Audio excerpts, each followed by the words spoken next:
Hello, namaste, assalamu alaikum. Welcome to Cricket for Us. We give you the latest cricket news. And as you can probably see, we have one of the most famous YouTubers to do with cricket on the left of me, right? He can't find himself. Where's he? Yeah, where's he gone? It is Kez from We Cricket. And I must say, I am absolutely boggled. Like, I am mind blown right now. I said it just before we started. I'm starstruck as anything, right? This happens to me almost every time, but this time it's even worse. So, how are you doing? And thank you for joining me.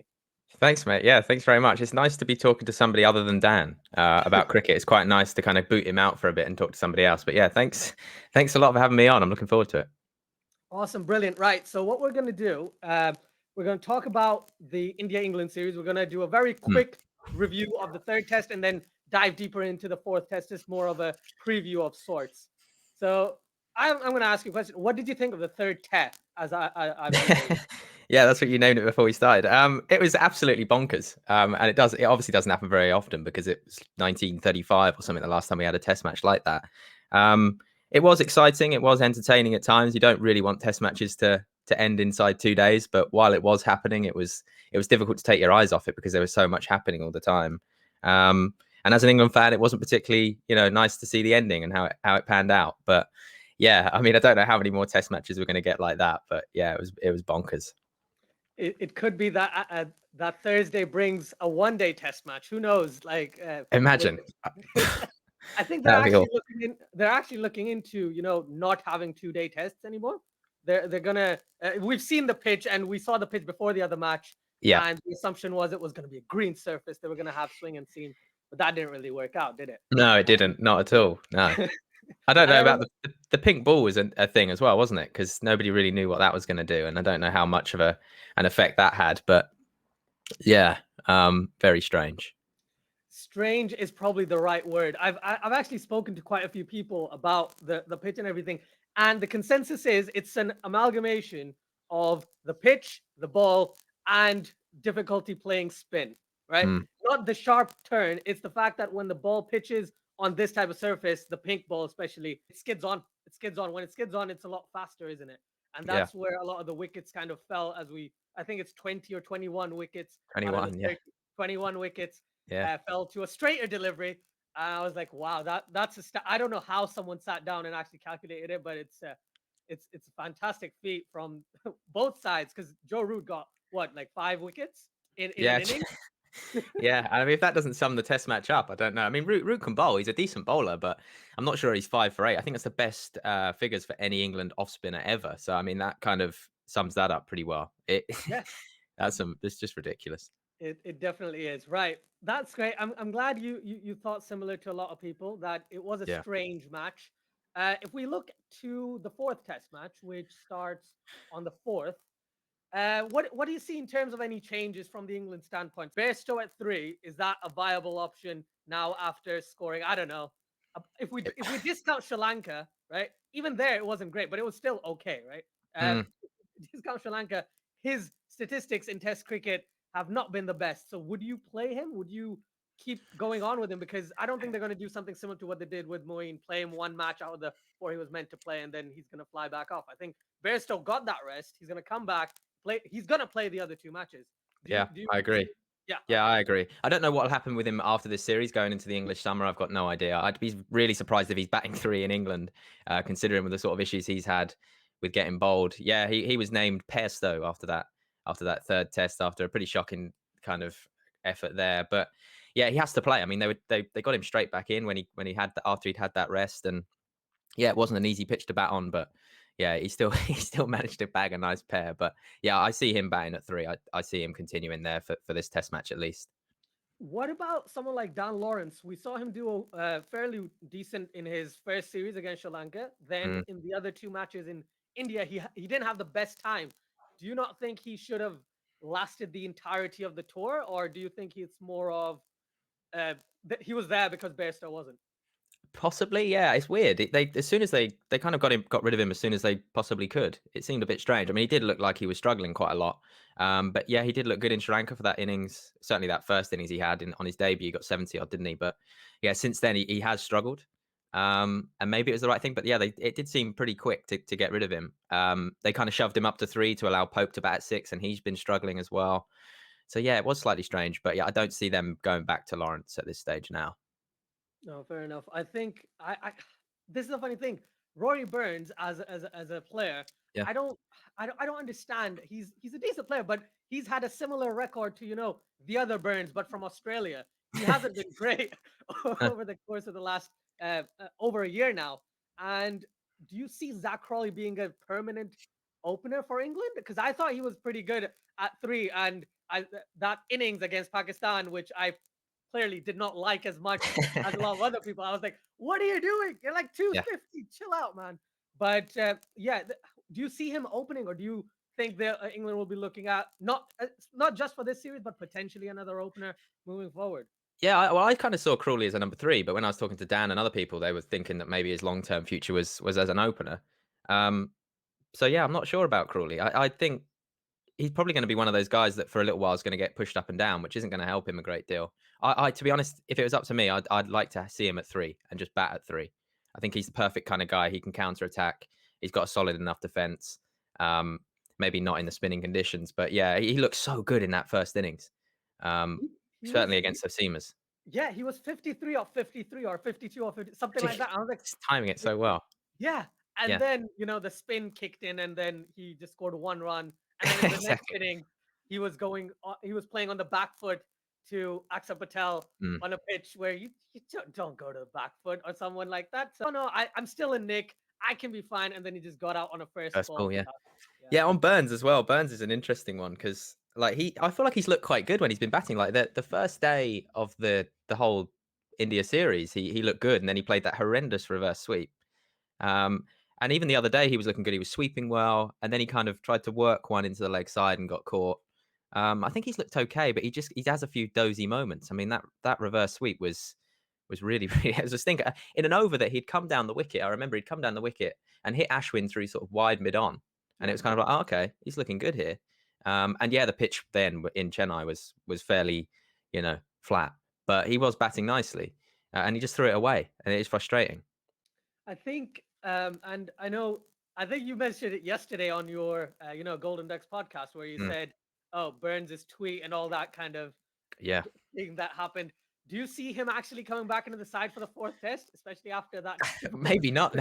No, I don't think so. I don't know if we'll change that top sort of 6. Really, I'd be surprised. And I know they're really short of confidence, and that is going to be a massive issue. But the guys that are going to come in, they're also short of confidence. If you bring Lawrence in, I mean, he's not had a great time. Burns as well. You're kind of replacing people with no confidence with Yeah, other people that have got no confidence. It just seems a bit pointless to me. So, yeah, I'd be surprised if there's much changes there with the batting. I think. right. Because I was thinking maybe if they do keep the same top six, do Mm. they play an extra batsman? Because yes, their bowling at least the spin department is a bit light. However, Joe Root got 5. Jack Leach got 4, right? So Yeah. in the spin department, I know Dom Bess is a proper spinner, and I know that that's his role. But Joe Root did exactly what Dom Bess would have done, just slightly more accurate. That's my opinion. Maybe I'm wrong on that, but that's what I've seen from the past quite well. That Joe Root is a lot more accurate in his line and length than Dom Bess. So do you see England playing another batsman, or would you think no, they're gonna go in, they're gonna play Dom Bess, they're gonna play Jack Leach, and Joe Root probably will bowl in that instance?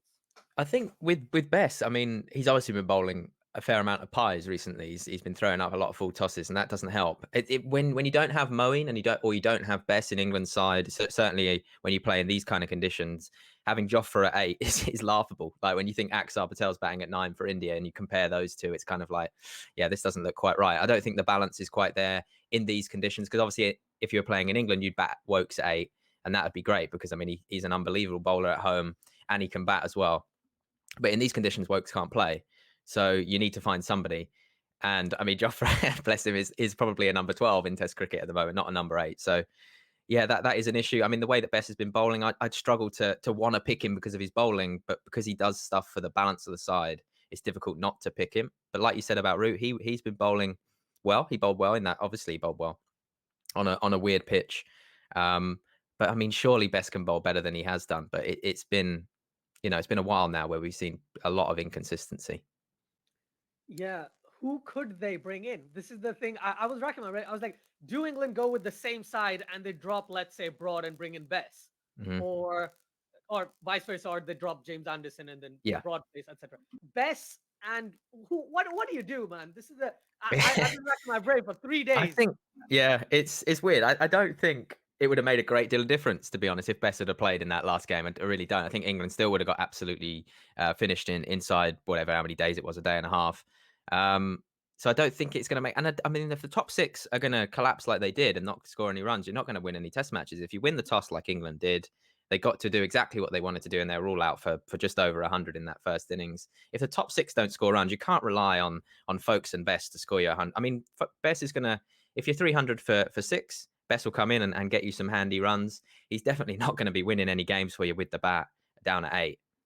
So yeah, it might help a little bit, but Best at 8, he's going to be better than Archer, but he's not going to be winning you any games at number 8. We need the top six to do the batting, and they're just so short of confidence. It's difficult to see that at the moment. So, how do you think Joe Root and Ben Stokes? Do you think those guys are probably the most important pillars to England's success in the next match, or someone else? Because Johnny Bairstow hasn't had the best time of it.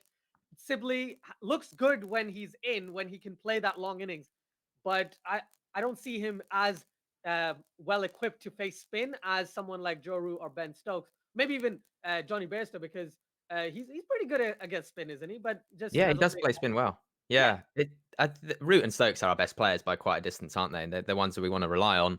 I mean, Stokes has had his number marked by Ashwin for a number of years now, and in this series, he seems to keep getting him out as well. I mean, he's left-handed, and Ashwin just licks his lips and keeps getting him out.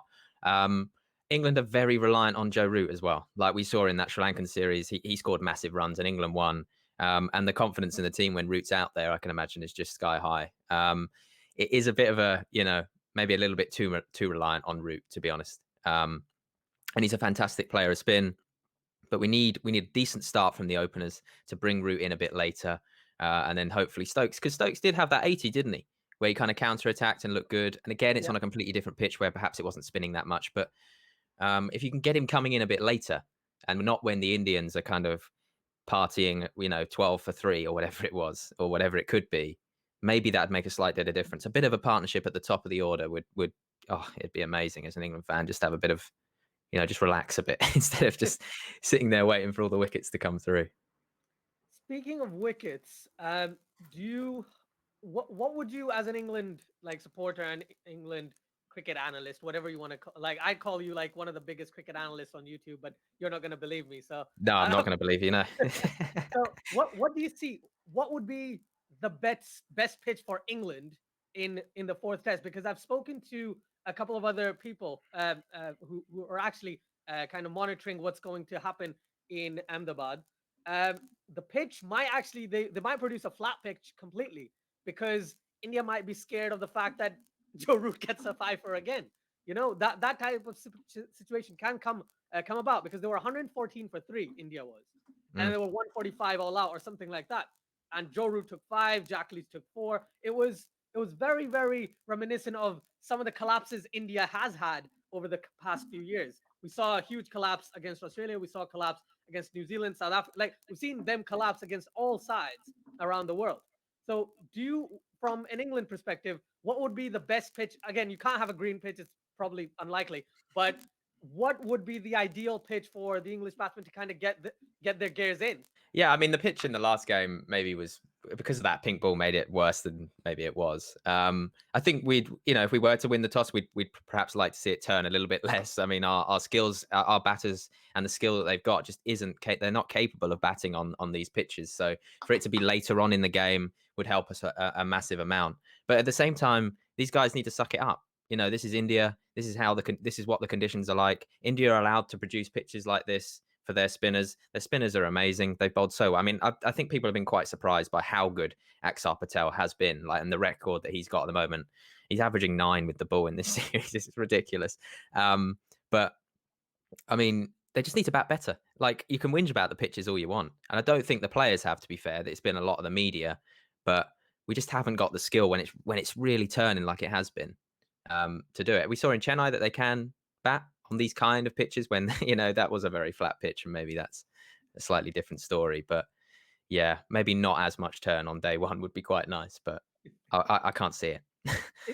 In terms of techniques, and because I was just looking at one of your videos where you played a paddle sweep on a Yeah, considered one of your best shots ever, right? the only So, good shot I've ever played, I think that one. so I just wanted to ask you, in terms of the batting technique from the England perspective, right? What could some of the players change from the way you see it? It Because almost looked like the other day, Root plays on the back foot quite a lot, doesn't he? And it looked like a few of the England players tried to do that, and they're not quite skilled enough to do so because they kept getting trapped on the crease. The defending isn't great. They can't stay in. I know that Kevin Peterson was talking the other day about the kind of they just haven't got the defense. And even if you are an attacking player like Stokes, who would be similar to someone like KP, and KP's played some amazing innings in India, he said you kind of have to be there. You need to be able to defend, to be able to stay in, to be able to play these attacking shots. And these attacking shots only come when you get a bit of confidence and you're 20, 30 not out. England can't get to 20, 30 not out because their defending's no good. And you're right about the sweeping. But at the same time, I looked at that Bairstow thing and I was like, he's probably going to get out anyway. Um, so let's just have a bit of a dip. But that's difficult because it's so easy to sit in the sofa in your chair and my chair and to whinge about the England players. Go, oh, why don't you just whack them for six? And we're talking about two of the best spinners going around at the moment, and it's a lot harder than that. It's about getting the balance of attack and defense, and England just haven't been able to get that at all. that point you made about the back foot, I completely agree with that. Joe Root is amazing on the back foot, He especially is. against spin. But when the pitch is slightly variable, even he is conducive to those types of Yeah. deliveries. And we saw Virat Kohli going on to the back foot to Jack Leach, getting Yep. LB. So great players will get those types of situations as well. But if you're not as good as on the back foot, not as good on the back foot as someone like Joe Root, then maybe the only option is coming down the track. As you said, Akshar Patel, Ravichandran Ashwin, they've had fantastic series, right? They've had an absolute banger series. Yeah. 19 wickets for Akshar Patel in his debut series in two It's mad. matches. Yeah. You said a bowling average of 9. The only other person I can even think of is Kyle Jamieson with a bowling average of 13 or 14 at Yeah. home. I was Yeah. like, I don't think anyone can beat this. I was wrong, clearly. Akshar Patel has absolutely blown him out of the water, but it's Yeah. just mad. It's crazy how good these spinners are. So in terms of counteracting, I agree with you. Brute and Ben Stokes are the best players for England by a margin. They need to stand. They need to stay there as long as possible for the others to gain that confidence. We saw Ollie Pope get out to was it Ashwin twice in a row. Yep. Same, pretty much the same delivery Right? almost. Just Yeah, yeah. so could it be that because I'm sure these players are doing this, they're probably sitting in front of TV watching tapes, well, not tapes, but you know what I mean, like Yeah. tapes on tapes of players to say, okay, this is how he bowls his current ball, this is what he does, this is what he does. How can we counteract that? But when you're on the ground, when you're playing against them, it seems like the players can't pick the bowlers out of their hands. They're picking them off the pitch, and that is a little too late. What do you think of that? Yeah, I think the the one to Pope. I mean, it's very easy to kind of sit there and say, "Oh, he's missed a straight ball," but I think the ball, or in that over, one had absolutely ragged square. And then you kind of, as a batsman, it must be really, especially for someone who hasn't got the experience in these conditions, to kind of think, okay, well, if that's just spun that far, then I need to try and play for the turn a little bit. And then because Ashwin's quite good, he's managed to cut. Well, he might have done it on purpose. He might not have done it. If he hasn't, he's still at the top of off, so it doesn't really matter. But yeah, it's so difficult. And on that pitch, I mean, when you've got one turn in 3 yards and you've got one skidding on, I mean, I haven't got a clue how to play it. So, I mean, good luck. I mean, to anybody on there watching it. I mean, we watch it back and you kind of go, well, that looks like it should have turned 3 foot and it Yeah. skidded on. So I haven't got a clue how to play on a pitch like I that. think I agree with the defense point that if your defense is strong, then they can probably go into any direction. They can start attacking if they need to, or they can just take things as they go. Like um, most probably, the worst player to kind of defend right now, in my opinion, is Akshar Patel because he's bowling wicket to wicket. One thing I would assume Jack Leach might do in the next match, doesn't matter what the pitch is, Jack Leach will bowl more wicket to wicket than anyone else because it's very difficult to play a left arm off break around the wicket and try not to defend against him. You see what I mean? Even if the ball turns a little, you're like, oh no, it might hit my off stump. I need You've to got to try. play. Yeah. Yeah, it kind of entices you into that playing mindset. So that's something that I can see England kind of maybe looking at. I'm just thinking, like, what is there anything that you can potentially comprehend? The only thing I can think of is if there is an injury from the Indian standpoint. If Akshar Patel or Ashwin get injured or something like that, unfortunately, let's hope not. But you know what I mean. Like, how, that's probably the only reprieve England can get. England aren't getting to the World Test Championship. I think to be 2-1 and to have kind of an opportunity, sorry, to make it 2-2 in India, it is something that I didn't expect to happen. To be honest, and I think England have still got a chance. I mean, yeah, they're going to need India to be off their game, and they're going to need to play so much better than they did. But we've seen the form that Root has been in. He can win you games if he gets in. But it is going to be so tough. And when you look down that top six, I know we've spoken about it before, but there's so many players out of form. One of them is your second, or some at some points has been your best player in the team with the bat. So yeah, it is going to be tough. And at the same time, I don't want to see any injuries from India. I want to see England, if they're going to play this, they've got to be up against the best. Yeah. And if they get absolutely panned again, then we know where England are. And if they put up a decent fight, it'd be great to see, but it's going to be really tough. Yeah, it seems like a very tough. Well, I'm gonna say test match because hopefully it goes 4 to 5 days. Yeah, it'd be But nice. yeah, that'll be nice. But I think England have a tough match ahead, and then there'll be the ODI and T20s. Anything you can see from the Indian standpoint? Do you see any changes from India, or do you think they'll probably go in with the same side? Even though Washington Sundar bowled 4 deliveries and a duck of 11 balls, do Yeah. you see them going with that, or do you think they'll probably play someone else to try them out because there's no way they can lose the series? No, I don't know. I think Boomer's not around, is he? So they have to find somebody in there. I don't know why they would drop Washington. He hasn't done anything particularly wrong, has he? I mean, those other guys just absolutely dominated.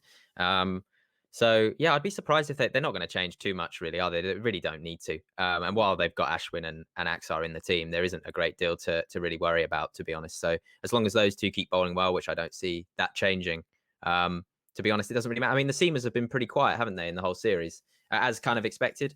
I mean, they've got Siraj waiting on the sidelines, who's obviously had a decent 2021 so far. So they've got options.